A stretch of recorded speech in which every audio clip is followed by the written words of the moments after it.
And ఇంతకుముందు నేను చిరురాములు శివరామకృష్ణ శర్మ గారి గురించి చెప్పాను, వారు ఇంటర్వ్యూ చేశాను. వారు యాక్చువల్గా ఎంఏ సాంస్క్రిట్ చేశారు. ఎందుకు చెప్తున్నానంటే దేవాలయాలకు సంబంధించినటువంటి వాస్తు శాస్త్రం పైన ఆయన ఎంఏ చేశారు.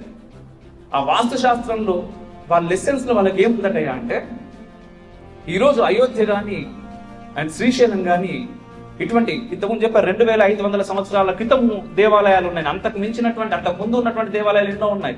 కేవలం భారతదేశంలో మాత్రమే కాదు, అఖండ భారతంలో మాత్రమే కాదు, ఈ రోజు ప్రపంచంలో ఎక్కడ చూసినా సనాతన ధర్మానికి సంబంధించినటువంటి దేవాలయాలకు సంబంధించిన ఆనవాళ్ళు మనకు కనబడుతున్నాయి.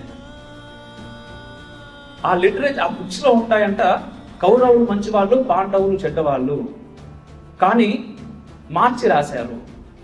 ఇది ఎంఏ సాంస్క్రిట్ లో ఉండేటటువంటి బుక్స్ లో ఉన్నటువంటి లెసన్స్. ఆ తర్వాత ఈ దేవాలయాలను కూడా క్రీస్తు పూర్వం 200-250 సంవత్సరాలప్పుడు వచ్చాయి. అంటే మన రామాయణం అబద్ధం, మహాభారతం అబద్ధం, ఇవన్నీ అబద్ధమని పుస్తకాల్లో రాశారు. ఏ పుస్తకాల్లో? మనం చదువుతున్నటువంటి పుస్తకాలు. మన విద్యా విధానం ఎందుకు మారాలంటే అందుకోసం.